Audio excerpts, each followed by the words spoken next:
Before we start, make sure to subscribe, like the video, and tell me in the comments who you think the killer is. Because yes, today, you will need your brain. Welcome back to Oops Speak, where English learning meets gripping storytelling.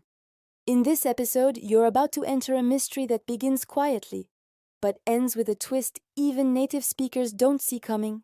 Listen carefully, catch the clues, and try to solve the case before our detective does.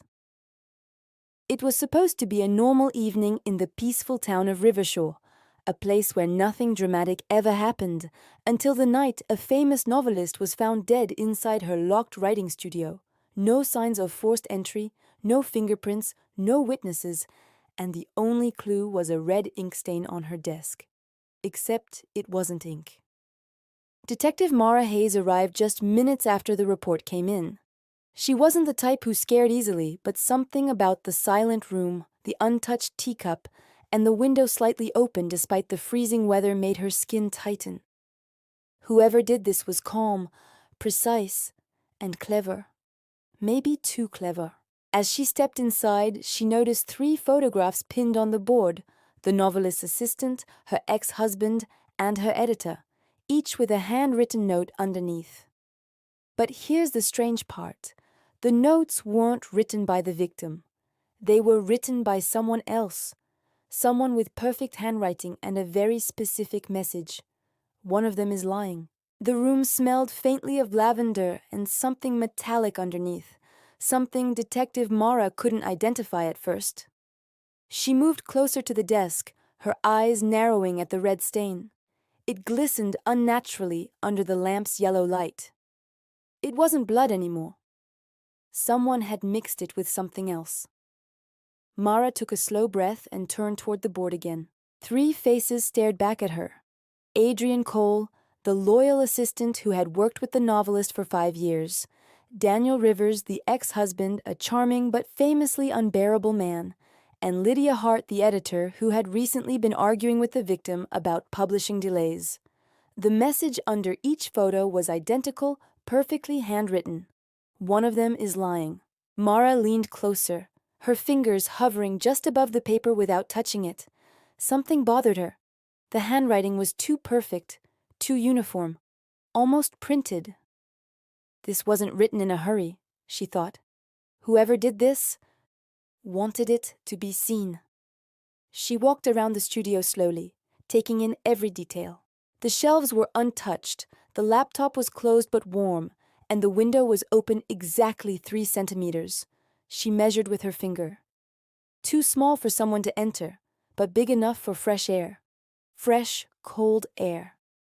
Why open a window on a freezing night? Then she noticed something subtle. On the windowsill there was a tiny smudge of the same red mixture she found on the desk, almost invisible unless you looked closely. It meant someone touched the window after touching the red substance. Mara's heartbeat quickened. Whoever did it had been standing exactly where she stood just hours earlier. Before she could analyze further, her phone buzzed. "Detective Hayes," she answered sharply. It was Officer Dorn, the one assigned to gather initial statements. "We have all 3 suspects waiting at the station," he said. "And you're not gonna believe this, but all of them claim they were with the victim earlier today." Mara's eyebrows lifted. "All 3? What time?" Dorn hesitated. "Exactly the same time, around 6:30. The detective's breath caught. "That's impossible." Dorn exhaled. "Yeah, that's what I thought. But they all swear it. And, Detective, they each brought something. Something they believe proves their innocence." Mara closed her eyes for a moment, thinking. 3 suspects, 3 alibis, all at the same time. Someone was lying, just like the note said. But why would the killer warn her? Why leave such a theatrical message? And more importantly, why did the novelist's final manuscript sit open on her desk with the last line underlined twice? The underlined sentence read, "The truth is never where you expect it. It's where you stop looking." Mara stared at it, chills sliding down her back. Was this part of the book? Or was it a message from the victim, left right before she died? The room fell completely silent as Evelyn stared at the final tarot card Marcus had laid on the table. For a moment, she forgot to breathe. Everything, every strange whisper, every misplaced object, every shadow had been leading to this. The card showed a door, half open, with a single eye staring from the darkness behind it. Under the illustration was a phrase written in looping ink: "The one who watches." Marcus's expression tightened. "We've been wrong from the beginning," he said quietly. "This wasn't a haunting. It was a game. A very old one." Evelyn shook her head. "A game played by who?" Marcus didn't answer with words. Instead, he picked up the envelope that had arrived earlier, the one with no return address, the one they had both been too afraid to open. His fingers trembled slightly as he slid the letter out. Inside was only a single sheet of paper.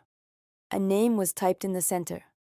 Evelyn leaned closer, but the instant her eyes focused on it, she froze, her skin going cold. It was her name, full, exact, even the middle name she rarely used. "Why would they send this to me?" she whispered. "What does it mean?" Marcus exhaled slowly. "It means you weren't investigating the case." He looked directly at her. "You were part of it." Before she could respond, a soft knock echoed from the front door. 3 gentle taps, evenly spaced, like someone rehearsed the rhythm. Knock, knock, knock. Evelyn and Marcus exchanged a glance. "Do you want to open it?" Marcus asked. Evelyn swallowed hard.